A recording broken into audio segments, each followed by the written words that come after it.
ओम तत्सत्। श्रीमते रामचंद्राय नमः। ओम परमहंसा स्वादित चरणकमल चिन्मकरंदाय भक्तजनमानस निवासाय श्रीरामचंद्राय वागीसायस्य वदने लक्ष्मीर्यस्य च वक्षसि यस्यास्ति हृदये संवित् तं नृसिंहमहं भजे। विश्वसर्ग विसर्गादि नवलक्षणलक्षितं श्रीकृष्णख्यं परं धामं जगद्धाम नमामि तत्। प्रह्लाद नारद पराशर पुण्डरीक व्यासंबरीश शुक शौनक भीष्मदलिभ्यं रुक्मङ्गदार्जुन वसिष्ठ विभीषणादीन् पुण्यानिमन् परम भागवतान् नमामि। श्री सीतानाथ समारंभं श्रीरामानन्दार्य मध्यमम् अस्मदाचार्य पर्यन्तं वन्दे श्री गुरु परम्पराम्। नमस्तु रामाय सलक्ष्मणाय देव्यै च तस्यै जनकात्मजायै नमोस्तु रुद्रेन्द्र यमानिलेभ्यो नमोस्तु चन्द्रार्कमरुद्गणेभ्यः।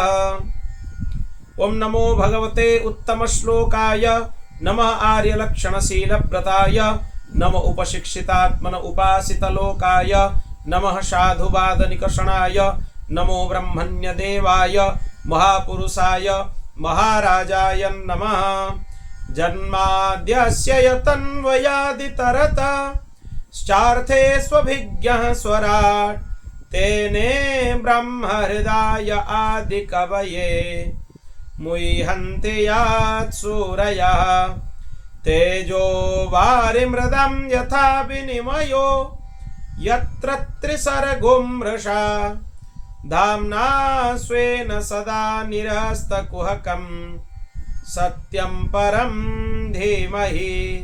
नारायणं नमस्कृत्य नरं चैव नरोत्तमं देवीं सरस्वतीं व्यासं ततो जयमुदीरयेत्।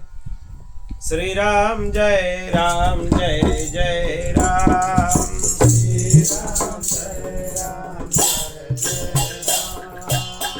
श्री राम जय राम जय जय राम। श्री राम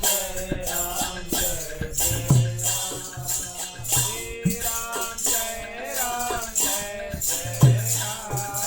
श्री राम जय राम जय जय राम। श्री राम जय राम जय जय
गोपीनाथ भगवान की जय। श्री लक्ष्मी नारायण भगवान की जय। श्री उमा महेश्वर भगवान की जय। श्री जगन्नाथ महाप्रभु की जय। श्री बलभद्र महाप्रभु की जय। श्री सुभद्रा माता की जय। श्री चक्रराज सुदर्शन भगवान की जय। श्री पवन सुत हनुमान की जय। श्रीमद् जगद्गुरु आद्य रामानंदाचार्य भगवान की जय। चंद्रकला अवतार श्रीमद् स्वामी श्री अग्रदेवाचार्य जी महाराज की जय।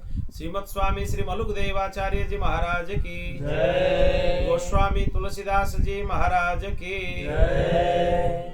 श्री पहाड़ी बाबा जी महाराज की जय। श्री रामचरण दास जी महाराज की जय। श्री भक्तमाली जी महाराज की जय। श्री सद्गुरुदेव भगवान की जय जय श्री सीताराम जय जय श्री राधे श्याम हर हर महादेव निताय गौर हरि ओम। अनंत कोटि ब्रह्मांड नायक परात्पर अखिलेश्वर निखिल हेय प्रत्यनीक अनंत कल्याण गुणगण निलय भगवान श्री हरि की महती कृपा करुणा से आज हम 12 दिवस के श्रीमद् भागवत कथा के सत्र में प्रवेश कर रहे हैं।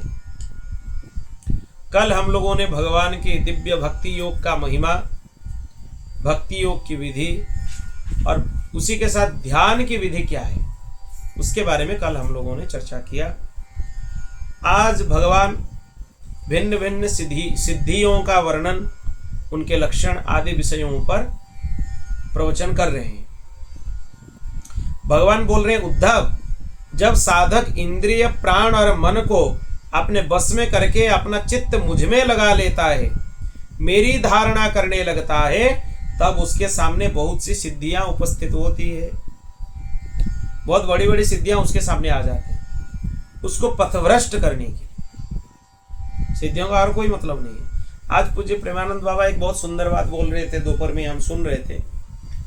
ये जब अलौकिक सिद्धियां लोगों को मिलता है, ये एक समय था जब लोगों के पास ये अलौकिक सिद्धियां आती थी। आजकल का लोगों का हालत यह है, अलौकिक सिद्धियों की आवश्यकता नहीं है। उनको पथभ्रष्ट करने के लिए उनके चारों तरफ जो चीजें वो काफी है। इसीलिए अलौकिक सिद्धियां आजकल लोगों के पास आते ही नहीं है। सिद्धि उसी के पास आता है जो साधन में कच्चा है। जो साधन में कच्चा है उसी के पास सिद्धियां आती। लोग सिद्धियों के पीछे भागते रहते हैं। जहां चमत्कार उसी को नमस्कार। पर बात यह है, चमत्कार जिसके पास है वो साधक कच्चा है, उसके ऊपर तो दया करनी चाहिए। और लोग उसको जाकर और ज्यादा प्रोत्साहन दे देते हैं, चलो ये इतना चमत्कारी बाबा हैं, ये कर लेते हैं, वो कर लेते हैं, ये दिखा देते हैं, वो दिखा देते हैं। वो तो बेचारा फंस रहा है, उसके साथ लोग उसको और प्रोत्साहन दे देते हैं, चलो इसको और डुबाओ, नीचे गिराओ इसको। ये सिद्धियां फंसाने वाली होती, इससे लोग फंसते हैं। अलौकिक सिद्धियां भगवत प्राप्ति करने वाले जीवों के लिए बाधक है। सिद्धियों को अगर तुमने स्वीकार कर लिया तो फंसोगे। इसमें और एक सूक्ष्म बात है, सिद्धियां साधक के लिए आते हैं। जो शरणागत है उसकी रक्षा भगवान स्वयं करते हैं। कुछ सिद्धियां उसके पास नहीं आती। ये सिद्धियों का डर उन्हीं के लिए है जो साधक हैं, जो साधना स्वयं करते हैं। ये सोचते हैं कि हम कर रहे हैं, पर जो भगवान के शरणागत हैं, भक्त हैं, संपूर्ण शरणागत हैं, भगवान के ऊपर अपने बागडोर छोड़ दिए, भगवान उनके पास कोई सिद्धियां नहीं लाएंगे, उनको भटकाएंगे ही नहीं। अगर वो भटकेगा भी, भगवान उसके साथ ऐसे लीला करेंगे कि जीवन भर वो काम वो फिर नहीं करेगा, अपमान करा देंगे दूसरों के सामने। ऐसे परिस्थिति भगवान उसके सामने उपस्थित कर देंगे कि उसके द्वारा वो गलती दोबारा नहीं होगी, क्योंकि भगवान उसके रक्षक हैं। शरणागत जीव के रक्षक भगवान हैं, फिर भगवान उसको फंसाएंगे क्यों? जो शरणागत नहीं है ये उन लोगों के लिए, जो भगवत शरणागत हैं, सब कुछ भगवान के हाथ में सौंप दिए, उनके लिए क्या सिद्धि? कुछ नहीं, कहीं फंसेंगे नहीं वो, क्योंकि उनके रक्षक स्वयं भगवान ही है। भगवान ही उनको सिद्धियों से बचाते हैं, यह सोचना चाहिए। उद्धव जी जानने के लिए चाहे कि भगवान क्या क्या सिद्धियां हैं उसके बारे में थोड़ा बताइए। भगवान बोलते हैं, उद्धव 18 प्रकार की सिद्धियां बतलाई गई है, इनके बारे में भी पता होना चाहिए क्या क्या है। 8 सिद्धियां प्रधान हैं, दूसरे न्यून हैं। दूसरे जो सिद्धियां हैं वो अपने अंदर सत्वगुण के विकास होने से ही आ जाते हैं। वो बहुत सरलता से किसी के पास भी आ जाते हैं। आपके अंदर अगर सत्वगुण की वृद्धि हो रहा है तो सिद्धियां आ जाएंगी आपके। अणिमा, महिमा, लघिमा, ये शरीर की सिद्धि है। इंद्रियों की सिद्धि है प्राप्ति। लौकिक और पारलौकिक पदार्थों की इच्छा अनुसार अनुभव करने वाली जो सिद्धि है उसको प्राकाम्य सिद्धि बोलते हैं। माया और उसके कार्यों के इच्छा अनुसार संचालित करना उसको इसीता नाम की सिद्धि बोलते हैं। विषयों में रहकर भी उनमें आसक्त ना होना इसको वशीता सिद्धि बोलते हैं। जिस जिस सुख की आप कामना करें उसकी सीमा तक पहुंच जाना उसको कामा वशायिता सिद्धि बोलते हैं। ये 8 सिद्धियां हैं। ये स्वाभाविक भगवान के पास हैं और वो किसी को देते हैं तो अंशतः देते हैं, मतलब कुछ देते हैं। पूर्णतया ये भगवान के पास ही है ये 8 सिद्धियां। इनके अतिरिक्त भी कई सिद्धियां हैं। शरीर में भूख प्यास आदि वेगों का ना होना, भूख प्यास नहीं लगता है वो सिद्धि होने से। बहुत दूर की वस्तु को यहां से देख लेना, बहुत दूर की बात सुन लेना, मन के साथ ही शरीर का उस स्थान पर पहुंच जाना। आप मन से अभी कहीं पहुंच गए, आपके शरीर भी वहां पहुंच जाएगा, वो भी सिद्धि है। ये छोटा मोटा सिद्धि नहीं है। जो इच्छा हो वही रूप बना लेना। अभी चाहोगे पशु बन जाओगे, अभी चाहोगे मनुष्य बन जाओगे, अभी चाहोगे देवता बन जाओगे, जो रूप चाहिए वो बन जाओगे। दूसरे के शरीर में प्रवेश करना, जब इच्छा हो तभी शरीर छोड़ना, अप्सराओं के साथ होने वाली देव क्रीड़ा का दर्शन करना, संकल्प की सिद्धि, और सब जगह किसी के द्वारा आज्ञा पालन करवा लेना। ये 10 सिद्धियां जिसके अंदर सत्वगुण की विकास होते हैं, लगभग उसके अंदर ये आ ही जाती है। भूत भविष्य और वर्तमान की बात जान लेना, शीत उष्ण सुख दुख राग द्वेषादि द्वंद्व के बस में ना रहना, दूसरे के मन की बात जान लेना, अग्नि सूर्य जल विष आदि की शक्ति को स्तंभित कर देना और किसी से भी पराजित ना होना। ये 5 सिद्धियां योगियों को प्राप्त होता है। ये योग सिद्धि है। ये 5 योग धारणा करने से जो सिद्धियां प्राप्त होती है वो भगवान वर्णन कर लिए। अब धारणाओं में क्या धारणा करने से क्या सिद्धियां होती है भगवान उसका वर्णन कर रहे हैं। प्रिय उद्धव, पंचभूतों की सूक्ष्मतम मात्राएं ही मेरा शरीर है। भगवान का शरीर वही पंचभूतों की जो मात्राएं हैं उसी से बना हुआ है। जो साधक केवल भगवान की शरीर की उपासना करता है, अपने मन को उसमें लगा देता है, उसको अणिमा नाम की सिद्धि प्राप्त होते हैं। वो इतना छोटा हो जाता है पत्थर की चट्टान के अंदर भी प्रवेश कर लेता है, अणुता प्राप्त हो जाता है। महतत्व के रूप में भगवान ही प्रकाशित होते हैं। सत्व रज तम अहंकार ये सब महतत्व हैं। उस स्वरूप को उसी में तन्मय होकर जो भगवान की उपासना करे उसे महिमा नाम की सिद्धियां प्राप्त होती हैं। ये महिमा महत्ता प्राप्त होने की सिद्धि है। वायु आदि जो चारों तरफ फैला हुआ है वो भगवान का ही स्वरूप है। उसमें मन लगाकर तदाकार वृत्ति से उपासना करने से लघिमा सिद्धि प्राप्त होती है। परमाणु के समान आप बन जाएंगे उसमें। जो सात्विक अहंकार को भगवान का स्वरूप समझ के उसको चित्त में धारण करता है उसको प्राप्ति नाम की सिद्धियां प्राप्त होती हैं।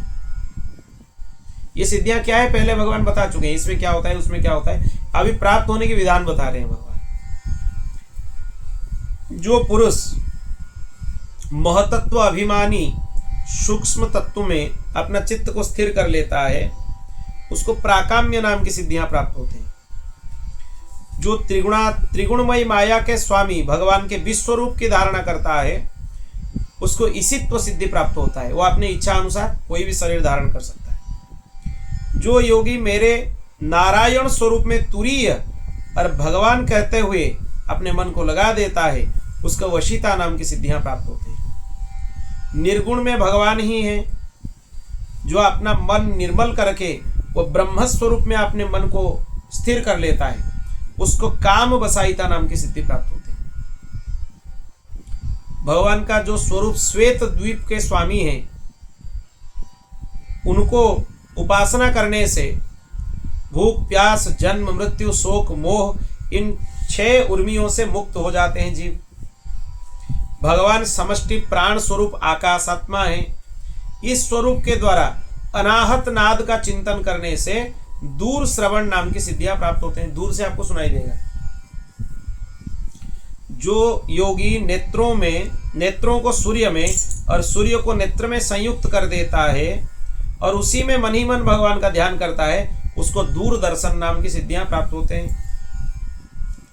मन और शरीर को प्राण वायु के सहित जो भगवान में लगा देता है, उसको मनोजव नाम की सिद्धियां प्राप्त होते हैं।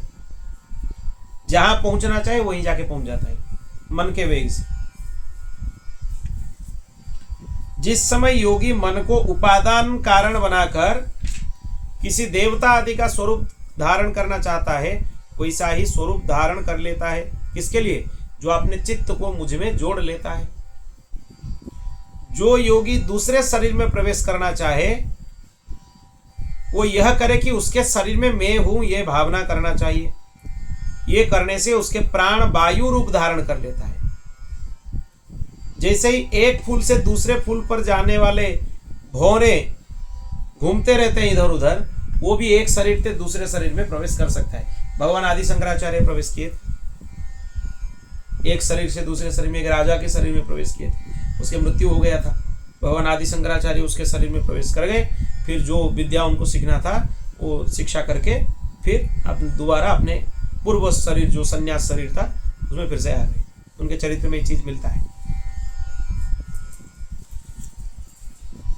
योगी को अगर शरीर परित्याग करना है, वो सोचता है कि अभी मैं ये शरीर छोड़ दूं, मेरा काम हो गया, तो एड़ी से गुदाद्वार को दबाकर प्राण वायु को क्रमशः हृदय में, फिर वक्षस्थल में, फिर कंठ में, फिर मस्तक में ले जाए और ब्रह्मरंध्र के, ये ब्रह्मरंध्र है, ब्रह्मरंध्र के द्वारा उसको ब्रह्म में लीन कर दे। ये फट जाता है यहाँ से प्राण जाने से। वो ब्रह्मरंध्र से प्राण निकलने से वो भगवत प्राप्ति स्वाभाविक हो जाती है, मोक्ष हो जाता है। और ये प्राण त्याग की विधि है। इसमें ये आत्महत्या का दोष नहीं है। किसी का शरीर में काम पूरा हो गया तो ये एक योगिक प्रक्रिया है। उसमें प्राण वायु को खींचते हुए यहां से निकालना होता है ब्रह्मरंध्र से। जिसको देवताओं के विहार स्थल में क्रीड़ा करने की इच्छा हो, भगवान के शुद्ध सत्वमयी स्वरूप की धारणा करे, जो भगवान के सत्य स्वरूप, सत्य संकल्प स्वरूप में अपने चित्त को लगा लेता है, उसके संकल्प सिद्ध हो जाते हैं। ईशित्व और वशित्व ये दोनों सिद्धियों के स्वामी भगवान हैं। इसीलिए भगवान की आज्ञा कोई टाल नहीं सकता। यही स्वरूप का जो चिंतन करता है, उसके भी आज्ञा को कोई टाल नहीं सकते। कुछ लोग होते हैं वो बोलेंगे, सामने वाला उनको मना नहीं कर सकता कि ये नहीं करेंगे। ये भी उनकी सिद्धियां हैं। जिस योगी का चित्त भगवान का धारणा करते करते उनके भक्ति के प्रभाव से शुद्ध हो गया है, वो जन्म मृत्यु आदि अदृष्ट विषयों को भी जान लेता है। उसकी मृत्यु कब होने वाला है, सामने वाले की मृत्यु कब होने वाला है, ये भी उसको पता चल जाता है। भूत भविष्य वर्तमान की सभी बातें उसे पता चल जाती है। जैसे जल के द्वारा जल में रहने वाले प्राणियों का नाश नहीं होता है, वैसे ही योगी अपना चित्त भगवान में लगाकर शिथिल कर देता है। उसके जोगमय शरीर को अग्नि जल कोई भी पदार्थ नष्ट नहीं कर सकता है। अगर वो भगवान में स्थित हो गया तो उसके शरीर के ऊपर जल अग्नि आदि का कुछ प्रभाव नहीं होता है। भगवान के श्रीवत्स आदि चिन्ह शंख चक्र गदा पद्म आयुधों से विभूषित भगवान के स्वरूप को जो ध्यान करता है, वो अजेय हो जाता है, उसको कोई जीत नहीं सकता। ऐसे ही जो विचारशील पुरुष भगवान की उपासना करता है योग धारणा से, उसको सभी प्रकार की सिद्धियां प्राप्त होते हैं। भगवान उसको उसी सिद्धियों का वर्णन किए। प्यारे उद्धव, भगवान बोल रहे हैं, जिसने अपने प्राण मन इंद्रियों पर विजय प्राप्त कर ली है, जो संयमी है, जो भगवान के स्वरूप को ही धारणा कर रहा है, उसके लिए कोई सिद्धियां दुर्लभ नहीं है। उसको सभी सिद्धियां तुरंत प्राप्त हो जाते हैं। मन को बस में कर लिए तो सब हो गया, समझ। परंतु श्रेष्ठ पुरुष यह कहते हैं कि जो लोग भक्ति योग या ज्ञान योग में उत्तम योग का अभ्यास कर रहे हैं, उनके लिए यह सिद्धियां प्राप्त होना एक विघ्न है। भगवान पहले सिद्धियां समझा दिए कैसे सिद्धि प्राप्त होते हैं, अब समझा दिए कि देखो ये सिद्धियां विघ्न हैं, भगवत प्राप्ति में ये बाधा है। अगर सिद्धियों को तुमने ग्रहण कर लिया अपने अंदर तो भगवत प्राप्ति नहीं कर सकते हो, क्योंकि इनके कारण व्यर्थ ही उसके समय का दुरुपयोग होता है। आप भगवत भजन कर रहे हो, लोग जान जाएंगे त्रिकालदर्शी महात्मा है, आपको घेर लेंगे चारों तरफ से, पूछते ही रहेंगे हमारा भविष्य बताओ, हमारे बारे में बताओ। ऐसे लोग करते रहते हैं। कोई बड़े बड़े साधु महात्माओं को ऐसे ही परेशान करते हैं। थोड़ा बहुत देखे इसका स्वरूप आध्यात्मिक स्वरूप है, चलो हमारा हाथ देख लो, कुंडली देख लो, हमारा क्या होगा बताओ आगे, परेशान करते हैं लोग। इसलिए सिद्धियां भक्ति मार्ग में बाधा है। हम जब दर्शन करने के लिए सदगुरुदेव भगवान के पास गए थे परसों, पूज्य शुद्धानंद बाबा का दर्शन किए। हम बोले कि बाबा आपको हम कब से कुछ मैसेज किए थे, आप देखे नहीं। बाबा बोले मैं इसीलिए अपना फोन में व्हाट्सएप बंद कर दिया, लोग विचित्र मैसेज हमें करने लगे। मेरे बेटे का सिर दर्द हो रहा है, बाबा क्या करे बताओ। मेरा बच्चे का नौकरी नहीं हो रहा है, क्या करे बताओ। मेरा तबीयत बहुत खराब हो रहा है। यही करने के लिए क्या हम बाबा बने हैं? भगवान के प्राप्ति करने के लिए और उनके प्राप्ति का मार्ग सुलभ बताने के लिए हम इस मार्ग में हैं। तो लोग ये विचित्र प्रकार की बातें लिखने लगे, इसलिए हमने बंद कर दिया व्हाट्सएप। इसीलिए भगवान बोलते हैं कि ये सब क्या है, समय का दुरुपयोग होता है। आप खूब सिद्धियां प्राप्त कर लेंगे, लोग आपके समय खा जाएंगे। ऐसे भी साधु महात्माओं के समय लोग खा जाते हैं, उनको घेरे रहते हैं चारों तरफ। और फिर अगर सिद्धि अगर आपके पास है तो फिर आप मरे, आप भजन नहीं कर पाएंगे, आपके मन लगेगा ही नहीं। इतने लोग घिर के रहेंगे तो आप कैसे भजन करेंगे, कैसे भगवान में मन लगाएंगे? वो बाधा ही है, विघ्न ही है। जगत में जन्म, औषधि, तपस्या, मंत्रादि के द्वारा जितने भी सिद्धियां प्राप्त होते हैं वो सब योग के द्वारा मिल जाते हैं। और योग की अंतिम सीमा भगवान के सारूप्य, सालोक्य आदि की प्राप्ति के बिना भगवान में चित्त लगाए किसी भी साधन से प्राप्त नहीं हो सकता है। ब्रह्मवादियों ने बहुत से साधन बताए, योग बताए, सांख्य बताए, कर्म बताए, पर सभी सिद्धियों के स्वामी भगवान ही हैं। जैसे स्थूल पंचभूतों में बाहर भीतर सर्वत्र सूक्ष्म पंच महाभूत हैं और सूक्ष्म भूतों के अतिरिक्त स्थूल भूतों की कोई सत्ता नहीं है, वैसे ही दृष्टा रूप से भगवान सभी में स्थित हैं और बाहर दृश्य रूप में स्थित हैं। बाहर भीतर में कोई भेद नहीं है भगवान का, क्योंकि भगवान ही निरावरण है, अद्वितीय है और आत्मा है। इसलिए उनका बाहर भीतर का कोई भेद रहता ही नहीं है। भगवान सिद्धियों का वर्णन सुना दिए और बता भी दिए कि देखो ये सिद्धियों के तरफ, ये इसीलिए सुनाए भगवान कि ये सिद्धियां आपके पास आने लगे, दूर से उनको नमस्कार कर लो कि हमें ये सिद्धियां नहीं चाहिए, आपको जिसको चाहिए दे दो। भगवान को भी बताओ, आपको किसी को देना है, किसी को फंसाना है, खूब दे दो। काकभूषुंडी जी को भगवान खूब वरदान देने के लिए बोले, अरे कुछ मांग लो मुझसे वरदान।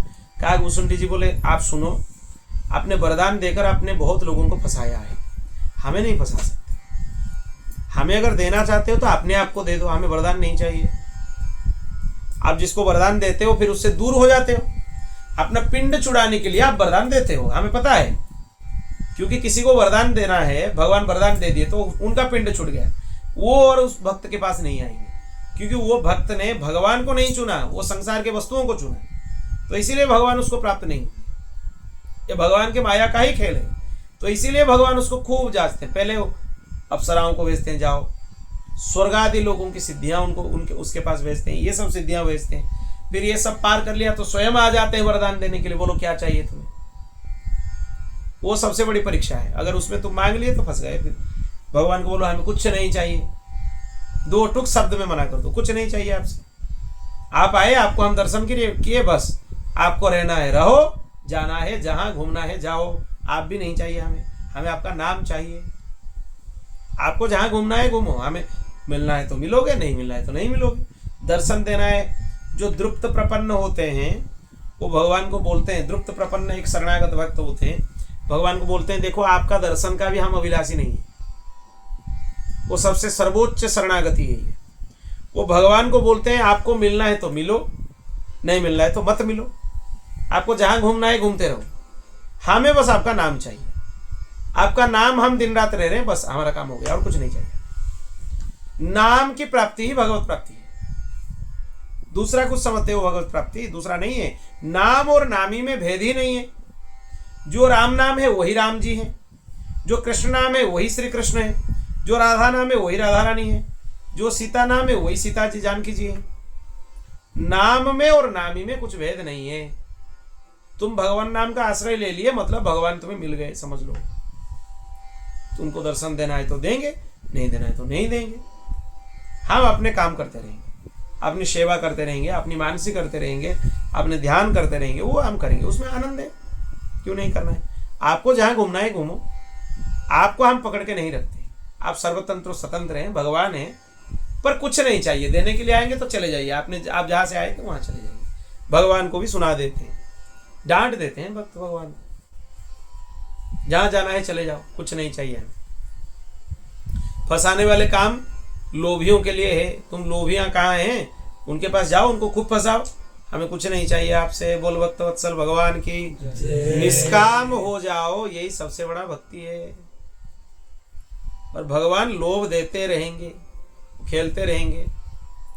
फिर अगर लोभ से तुम पार हो गए, स्वयं नंदनंदन आ जाएंगे तुम्हारे साथ खेलने के लिए, लीला करने के लिए, प्रत्यक्ष परोक्ष नहीं। अब भगवान की विभूतियों का वर्णन आता है यहाँ पे। विभूति योग भगवत गीता में भी है, यहाँ पे भी है। उद्धव जी प्रश्न करते हैं आप स्वयं परम ब्रह्म हैं, ना आपका आदि है ना आपका अंत है, आप आवरण रहित हैं, अद्वितीय तत्व हैं, समस्त प्राणियों और पदार्थों की उत्पत्ति स्थिति रक्षा प्रलय के कारण हैं, आप ऊंचे नीचे सभी प्राणियों में स्थित हैं, परंतु जो आपने इंद्रियों को बस में नहीं किया है वो आपको जान नहीं सकता। जो इंद्रियों को बस में कर लेता है वही आपके तत्व को जान सकता है, उसको ब्रह्मवेत्ता पुरुष बोलते हैं।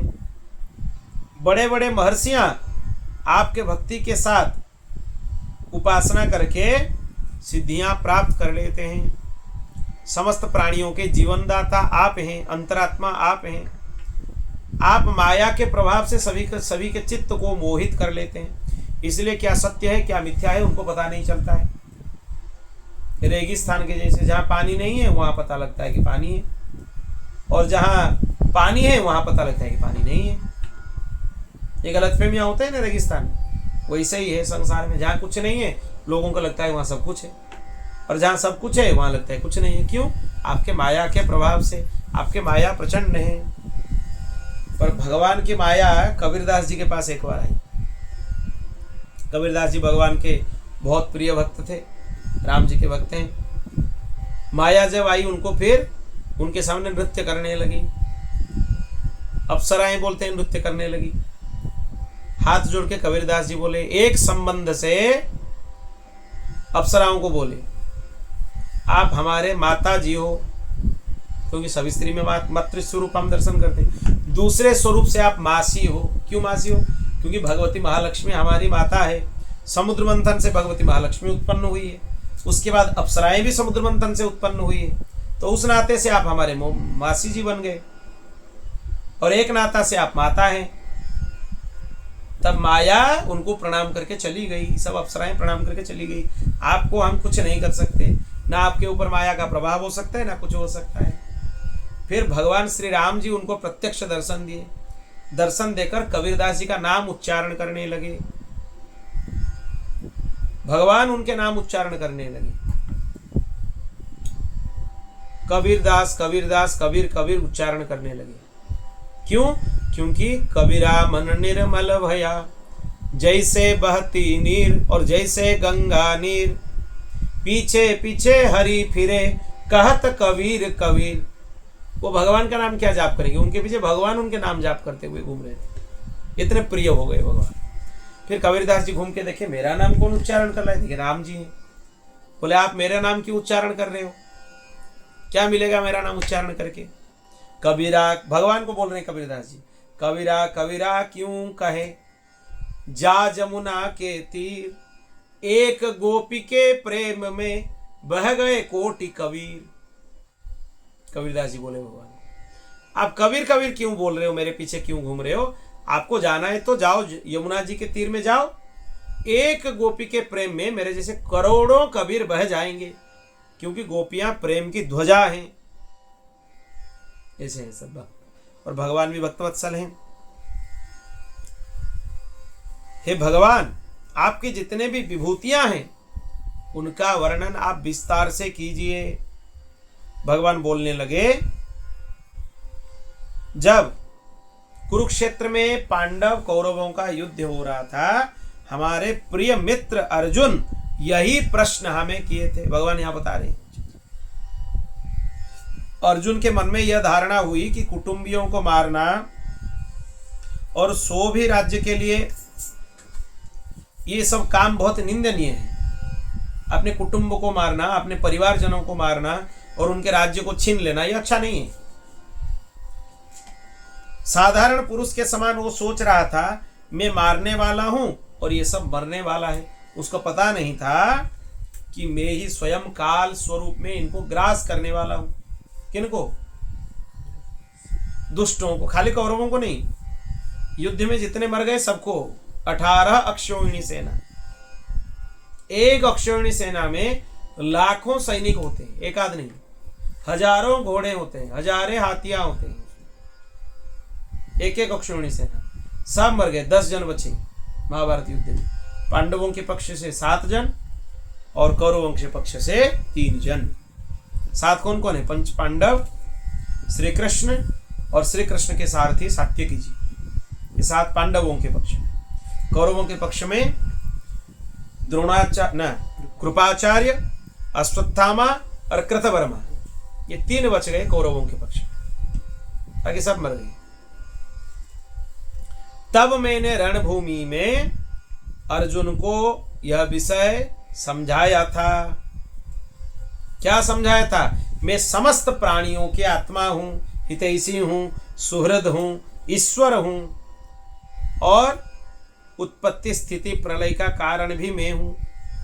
गतिशील पदार्थों में मैं गति हूं, अपने अधीन करने वाले में काल हूं। जितने भी गुणवान पदार्थ हैं उनमें स्वाभाविक गुण में ही हूं। गुणयुक्त वस्तुओं में क्रिया शक्ति प्रधान प्रथम कार्य सूत्रात्मा भगवान बोल रहे मैं ही हूं। और ज्ञान प्रधान प्रथम कार्य महतत्व में ही हूं। सूक्ष्म वस्तुओं में जीव स्वरूप में मैं ही हूं और कठिनाई से बस में करने वाले मन भी मैं ही हूं। मैं वेदों के अभिव्यक्ति स्थान हिरण्यगर्भ हूं और मंत्रों में 3 मात्राएं अ उ म वाला ओंकार में ही हूं। मैं ओंकारों में अकार, छंदों में त्रिपदा गायत्री हूं। भगवान बोल रहे हैं गायत्री मंत्र में 3 पद होते हैं, एक एक पद में 8 अक्षर होते हैं, 24 अक्षर होते हैं गायत्री छंद में। तो गायत्री भगवान की ही विभूति है, पर गायत्री सबके लिए पठन योग्य नहीं है। जिनके उपनयन संस्कार हुआ है विधिवत, उनको गायत्री मंत्र गुरु जी से मिला है, वही उसके अधिकारी हैं। आजकल कहीं भी गायत्री मंत्र बजा लेते हैं, कोई भी जाप कर लेता है, कोई भी पाठ कर लेता है, वो अशास्त्रीय है, उससे गलत फल मिलता है। गायत्री जो अभिव्यक्त उसी के पास होती है जो उसमें अधिकृत है, विधिवत गुरु जी से दीक्षा लिया हुआ है गायत्री, नहीं तो वो फिर उल्टा फल देने लगेगा उसको। गायत्री मंत्र पौराणिक गायत्री सबके लिए है, सब कोई कर सकता है। मानस गायत्री सब हर कोई कर सकता है, ये सबके लिए है। भगवान बोल रहे समस्त देवताओं में मैं इंद्र हूं, 8 वसुओं में मैं अग्नि हूं, 12 आदित्यों में मैं विष्णु हूं और 11 रुद्रों में मैं नील लोहित नामक रुद्र हूं। मैं ब्रह्मर्षियों में भृगु हूं, राजाओं में मैं मनु हूं, देवर्षियों में मैं नारद हूं और गोमाताओं में मैं कामधेनु हूं। ये भगवान की विभूतियां हैं। किनके अंदर क्या है? मैं सिद्धेश्वरों में कपिल हूं, पक्षियों में मैं गरुड़ हूं, प्रजापतियों में मैं दक्ष प्रजापति हूं और पितरों में मैं अर्यमा हूं। ये पितरों के स्वामी है अर्यमा। दैत्यों में दैत्यराज प्रहलाद हूं, नक्षत्रों में चंद्रमा हूं, औषधियों में सोमरस हूं। ये सोमरस एक लता होती है, उससे निकलता है। ये सोमरस मतलब लोग मदिरा समझ लेते हैं, मदिरा नहीं है। ये सोमरस एक विशिष्ट वनस्पति का रस है जिसको यज्ञ में आहुतियों में उपयोग किया जाता है। सोमलता बोलते हैं हम उसको। यहां भी मिलता है वो वृक्ष, सोमलता। उड़िया में सुआलही बोलते हैं उसको। वो एक घास होता है विशिष्ट तरीके का, उसको निचोड़ने से उसके रस निकलते हैं और उससे बहुत सारे औषधियां बनता है। वो सोमरस है। मूर्ख लोग सोमरस को मदिरा समझ लेते हैं। यक्ष राक्षसों में मैं कुबेर हूं, मैं गजराजों में ऐरावत हूं, जल निवासियों में उनके प्रभु वरुण हूं, तपने और चमकने वाले पदार्थों में मैं सूर्य हूं, और मनुष्यों में मैं राजा हूं। राजा भगवान की विभूति है। मैं घोड़ाओं में उच्च श्रवा हूं, धातुओं में सुवर्णम हूं, दंडधारियों में यम हूं, और सर्पों में वासुकी हूं। यहाँ थोड़ा विस्तार से भगवान बताए हैं, गीता जी में थोड़ा कम बताए, यहाँ ज्यादा बताए। मैं नागराजों में शेष नाग हूं, सर्पों में वासुकी हूं, पर नागराजों में शेष नाग हूं, दोनों बताए।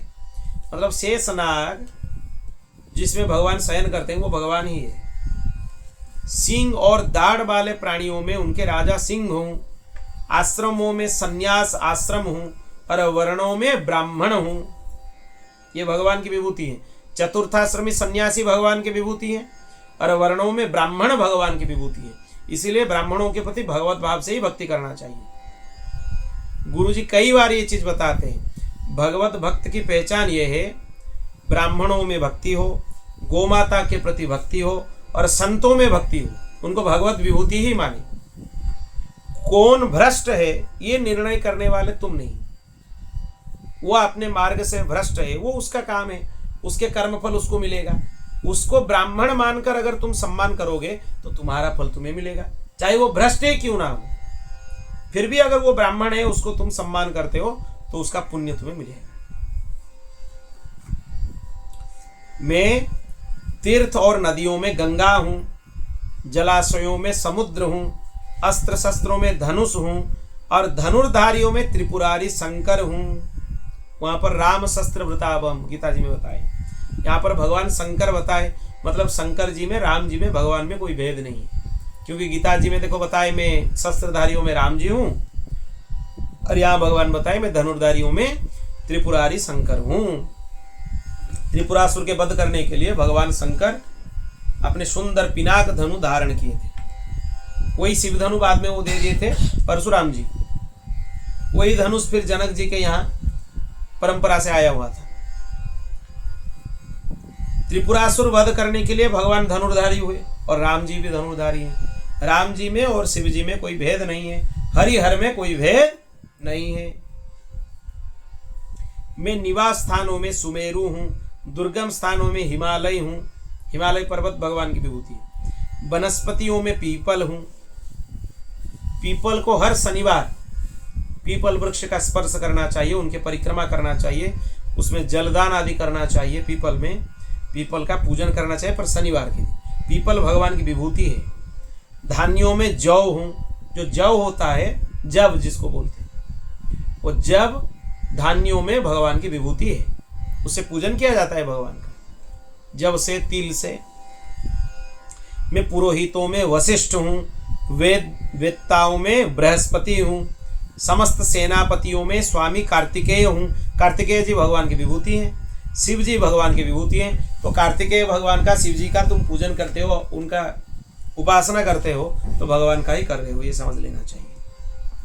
और सन्मार्ग प्रवर्तकों में मैं भगवान ब्रह्मा हूं। पंच महायज्ञ में ब्रह्म यज्ञ यानी स्वाध्याय यज्ञ हूं। ग्रंथों का अध्ययन करना भगवान की विभूति है। व्रतों में अहिंसा व्रत हूं। शुद्ध करने वाले पदार्थों में नित्य शुद्ध वायु, अग्नि, सूर्य, जल, वाणी एवं आत्मा में ही हूं। ये सब भगवान की विभूति है। वायु, अग्नि, सूर्य, जल, वाणी, आत्मा। 8 प्रकार के योगों में मैं मनोनिरोध रूप समाधि हूं। विजय के इच्छुकों में रहने वालों में मंत्र नीति बल मैं हूँ, कौशलों में आत्मा और अनात्मा विवेक रूप कौशल और ख्यातिवादियों में विकल्प भगवान बोलते हैं मैं ही हूँ। मैं स्त्रियों में मनुपत्नी शतरूपा हूँ, पुरुषों में स्वयंभु मनु हूँ, मुनीश्वर में नारायण और ब्रह्मचारियों में सनत कुमार मैं ही हूँ। मैं धर्मों में कर्म संन्यास हूँ और ऐषणात्रय के त्याग द्वारा संपूर्ण प्राणियों को अभयदान रूप सच्चा संन्यास हूँ। ऐषणात्रय क्या है? वित्तेषण, पुत्रेषण और लोकेषण, इनको ऐषणात्रय बोला जाता है। वित्तेषणा मतलब मन में धन की इच्छा हो उसको वित्तेषणा बोलते हैं, ऐषणा।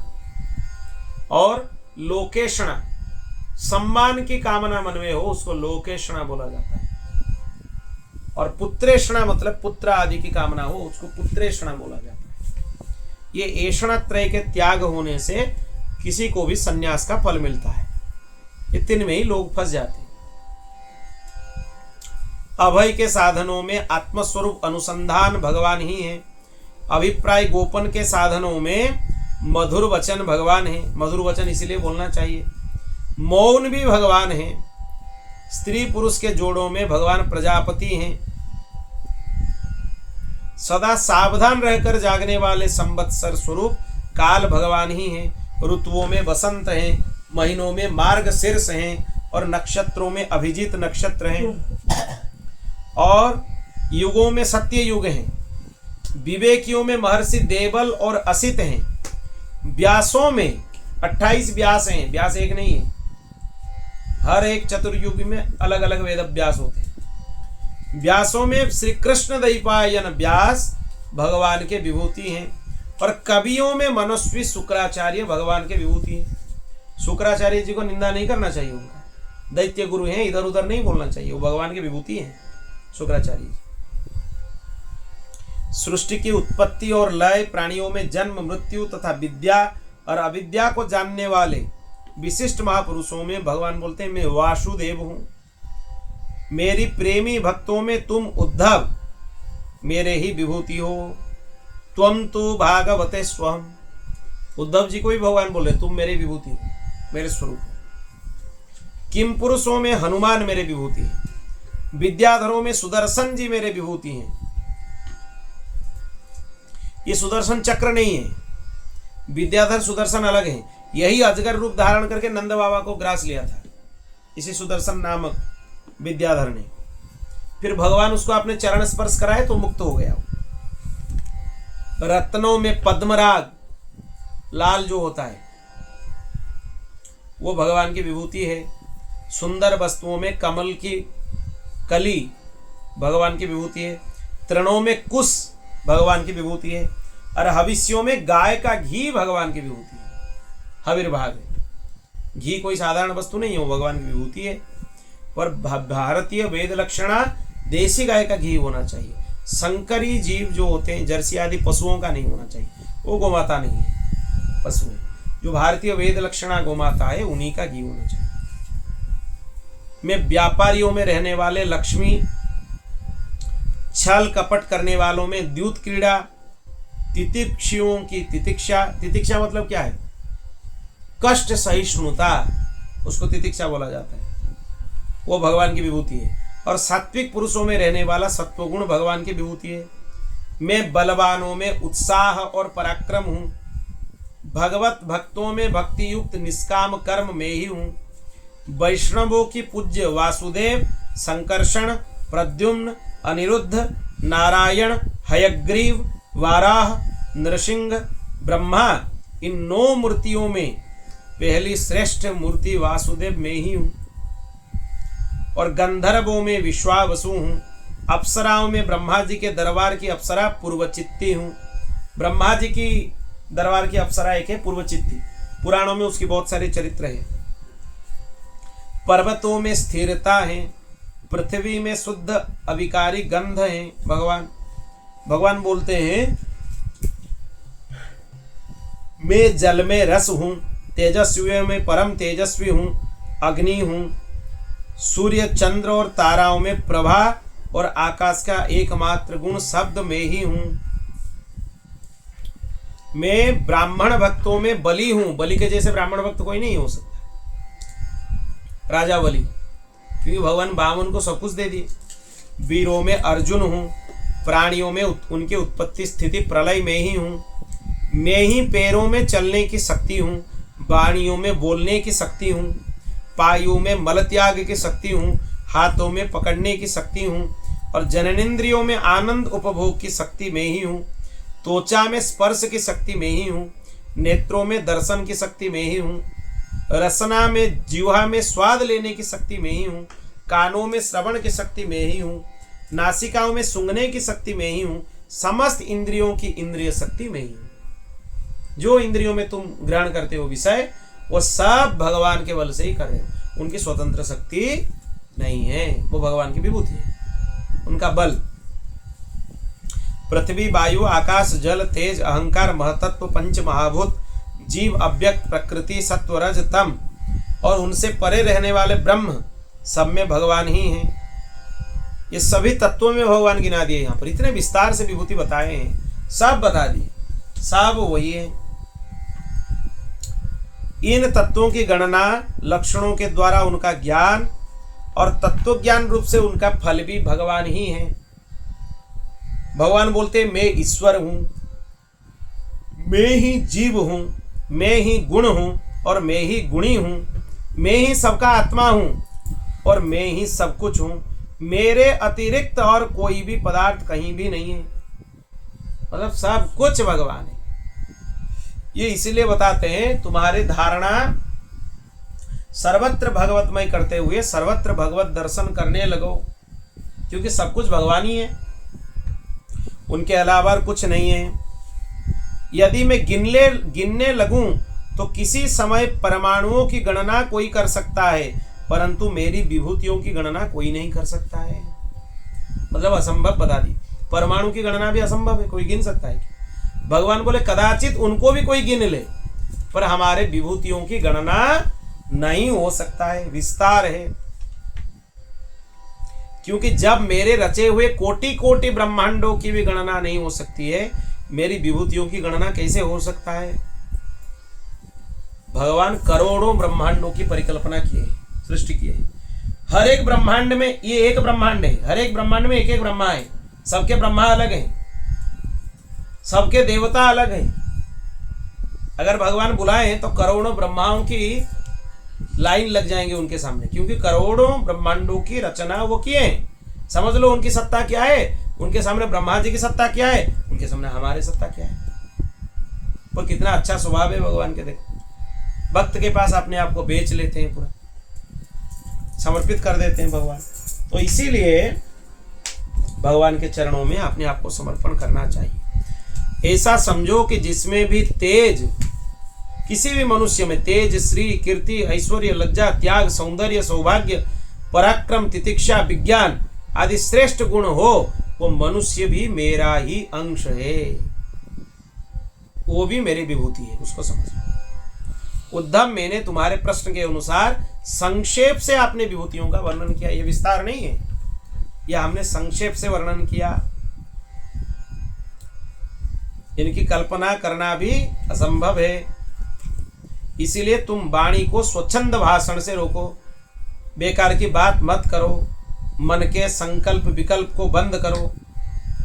इसके लिए प्राणियों को बस में करो, इंद्रियों का दमन करो, बुद्धि को शांत करो, तब जन्म मृत्यु के चक्र से तो मुक्त हो जाओगे। जो साधक बुद्धि के द्वारा वाणी और मन को पूर्णतया बस में नहीं कर लेता है, उसके व्रत, तप, दान सब क्षीण हो जाते हैं। जैसे कच्चे घड़े में भरा हुआ जल है। मतलब मन को जब तक बस में नहीं करते हो, तुम्हारा सब साधन बेकार है। पहले मन को बस में कर लो, फिर जाके साधन का फल तुम्हें मिल सकता है। इसीलिए मेरे प्रेमी भक्तों को चाहिए कि मेरे परायण होकर भक्ति युक्त बुद्धि से वाणी, मन और प्राणों का संयम करे। अंत में भगवान बता दिए, सब जगह मैं ही मैं हूं, सब मेरी विभूतियां हैं। मन को संयम करो, हर जगह लगा लो। जो ऐसा कर लेता है उसके लिए कुछ काम शेष नहीं रहता है, वो कृतकृत्य हो जाता है। सोच लो, सब भगवान है चारों तरफ, आनंद ही आनंद है। कहाँ जाओगे भगवान को ढूंढने के लिए? भगवान तो तुम्हारे सामने है। तुम उनको समझने में गलती कर रहे हो, उनको पहचान नहीं पाते हो, ये तुम्हारा गलती है। पर भगवान सभी स्वरूपों में तुम्हारे सामने है। कितने विभूति गिना दिया, देखो गौ माता उनकी विभूति है, ब्राह्मण उनकी विभूति है, भगवान तुम्हारे सामने कैसे नहीं है? सूर्य उनके विभूति है, पर्वत उनके विभूति है, जल उनके विभूति है, अग्नि उनके विभूति है। तो बाकी क्या रहा फिर? सब तो भगवान है। सब में भगवान बता दिए कि इनमें मैं हूं, मेरे जैसा नहीं। भगवान कहीं बताए क्या ये मेरे जैसा है? वो मैं ही हूं। हम समझ नहीं पाते। तो इसीलिए भगवान का अनुसंधान करो हर जगह, हर जगह उनका अनुसंधान करो।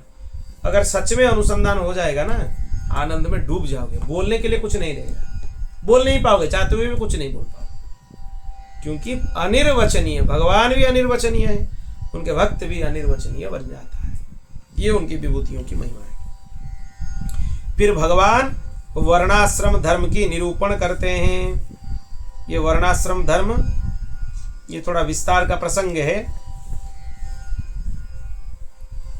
इसका उपदेश, इसकी चर्चा हम कल करेंगे भगवत कृपा से, क्योंकि ये विस्तार का प्रसंग है। कल वर्णाश्रम, वानप्रस्थ, सन्यासी आदि के क्या क्या नियम होना चाहिए, वर्णाश्रम धर्म का पालन कैसे करना चाहिए, कल थोड़ा ज़्यादा देर कथा होगा उसमें ये सब विषय की चर्चा कल करेंगे। बोल भक्तवत्सल भगवान की।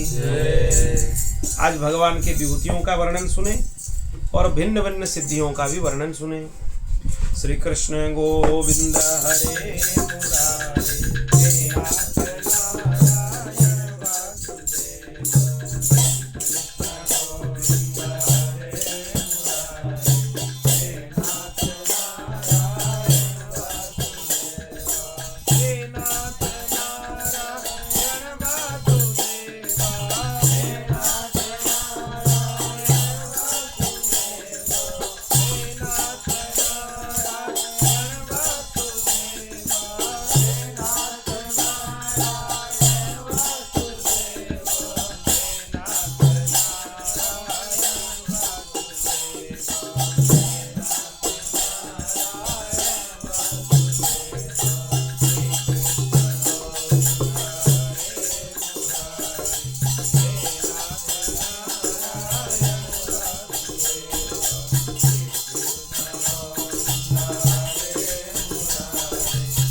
पूर्णमुदच्यते पूर्णस्य पूर्णमादाय पूर्णमेवावशिष्यते।